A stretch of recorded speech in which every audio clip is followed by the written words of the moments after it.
नमस्कार दोस्तों, स्वागत है मेरे YouTube चैनल मेडिकल नॉलेज में। दोस्तों, आज हम बात करेंगे बीटा एचसीजी टेस्ट के बारे में।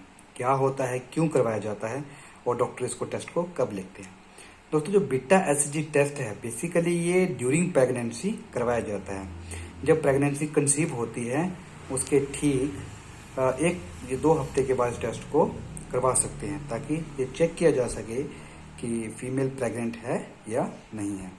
दोस्तों, इसके बारे में हम डिटेल में डिस्कस करेंगे।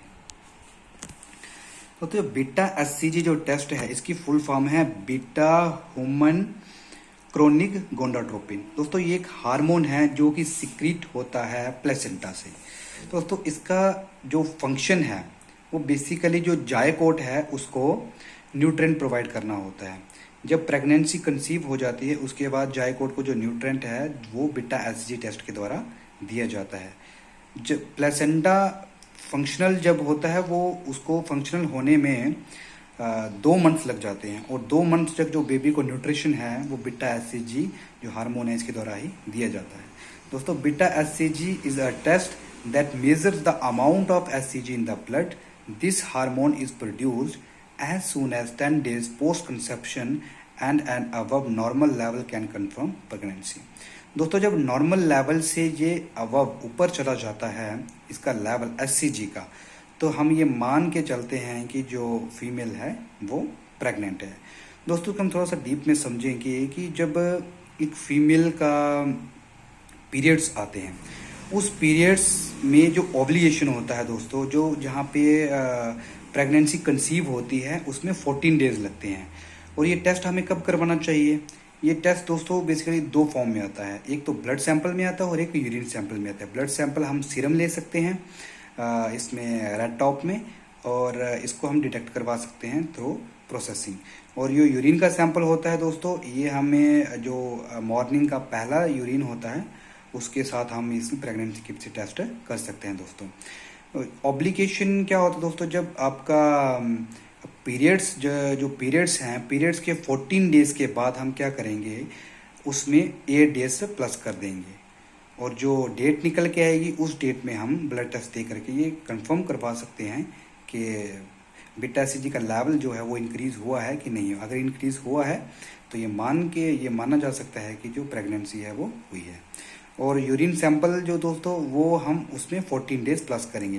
अगर पीरियड्स का टाइम मान लीजिए कि फर्स्ट डे को अगर पीरियड्स आता है तो 14 डेज ओब्लिएशन में और प्लस 14 डेज में 28 डेज के बाद हम क्या करेंगे, उसका यूरिन का टेस्ट करके हम पता लगा सकते हैं कि प्रेगनेंसी हुई है कि नहीं हुई है। दोस्तों, नीचे समझेंगे हम जो प्लेसेंटा है ये एक सेल को डिस्क्राइब करता है जिसका नाम है साइनसोलियोट्रोपोब्लास्ट। ये सेल जो होता है ये एचसीजी हार्मोन का निर्माण करता है। प्लेसेंटा और भी 5 हार्मोन्स का निर्माण करता है जो ड्यूरिंग प्रेगनेंसी होते हैं। दोस्तों, एक एचसीएच होता है, एचसीजी होता है, एचपीएल होता है, और ऑस्ट्रोजन होता है, प्रोगेस्टेरोन होता है और रिलैक्सिन होता है। एचपीएल की फुल फॉर्म होती है दोस्तों ह्यूमन प्लेसेंटा लैक्टोजन। तो प्लेसेंटा का निर्माण होने में इसका जो ये फंक्शन परफॉर्म करता है, इसको फंक्शन परफॉर्म करने में 2 मंथ्स लग जाते हैं, और तब तक जो जायकोट है उसको जो न्यूट्रिशन वगैरह है वो एचसीजी ही प्रोवाइड करता है। दोस्तों, इसमें एक और कंसेप्ट देखा जाता है एक्टोपिक प्रेगनेंसी। एक्टोपिक प्रेगनेंसी क्या होती है दोस्तों, कि प्रेगनेंसी जो है वो यूट्रस में ना हो करके कहीं और हो गई है, तो उसे हम एक्टोपिक प्रेगनेंसी कहते हैं। तो उसको डिटेक्ट करने के लिए भी एचसीजी टेस्ट करवाया जाता है। तो function of HCG test during pregnancy के दौरान एचसीजी जो टेस्ट होता है इसका फंक्शन क्या होता है दोस्तों। डिटेक्शन ऑफ प्रेगनेंसी, ये हम समझ चुके हैं कि प्रेगनेंसी को डिटेक्ट करने के लिए maintaining corpus luteum for 12 weeks of pregnancy. दोस्तों, यो कार्पस ल्यूटियम जो होता है इसका जो लेवल होता है उसको मेंटेन करने के लिए बेसिकली दोस्तों क्या होता है कि 12 वीक्स तक जायकोट को जो न्यूट्रिशन प्रोवाइड करता है वो इसी के द्वारा दिया जाता है। तो ये एचसीजी जो अपना एचसीजी का जो हार्मोन्स है यही सारे कार्य को देखता है। HCG stimulate corpus luteum for secretion of progesterone. दोस्तों, इस बात को हम ऐसे समझेंगे कि अगर कार्पोल्यूटियम जो है वो स्टिमुलेट करता है एससीजी स्टिमुलेट करता है corpus luteum for secretion of progression, ताकि जो प्रोग्रेस्ट्रोन है वो सिक्रीट हो जाए। सिक्रीट होने से क्या होगा दोस्तों कि जो जाइकोट है, जाइकोट को जो है वो स्थान मिल जाएगा जहाँ पे वो अपनी फॉर्मेशन करेगा दोस्तों। अगर स्थान ही नहीं होगा तो जाइकोट जो है अपनी फॉर्मेशन नहीं कर पाएगा। तो उसको फॉर्मेशन करने के लिए एक स्थान चाहिए जो कि प्रोजेस्टेरोन प्रोवाइड करता है, और उसकी सिक्रेशन जो है वो एससीजी स्टिमुलेट करवाता है कार्पस ल्यूटियम के द्वारा दोस्तों। नेक्स्ट हम समझेंगे development of external genitalia for female foetus. जो फीमेल बेबीज होते हैं उनके जो एक्सटर्नल गैंडेरियाज होते हैं उनको उनके डेवलपमेंट के लिए भी ये एससीजी जो है वो रिस्पॉन्सिबल होता है। Responsible for morning sickness in pregnancy. तो हम अक्सर देखते हैं कि जो प्रेग्नेंट लेडी होती है उनको वोमिटिंग वगैरह होती है, उल्टी का मन करता है और नोजिया वगैरह, चक्कर आना। तो इसके लिए भी जो है वो बीटा एससीजी जो है वो रिस्पॉन्सिबल होता है। डिक्रीज इंसुलिन सेंसिटिविटी, इंसुलिन की जो सेंसिटिविटी होती है उसको भी डिक्रीज करता है ये दोस्तों बीटा एससीजी।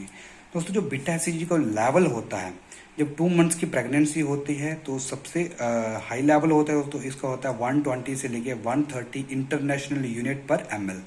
जब 2 मंथ्स की प्रेगनेंसी होती है सबसे हाई होता है। उसके बाद दोस्तों प्लेसेंटा जो फंक्शन करना परफॉर्म कर देता है, उसके बाद जो इसकी वैल्यू है वो डिक्रीज होना शुरू हो जाती है, और 4 मंथ तक आते आते इसकी जो वैल्यू है वो 10 से लेकर के 30 इंटरनेशनल यूनिट पर ml हो जाती है।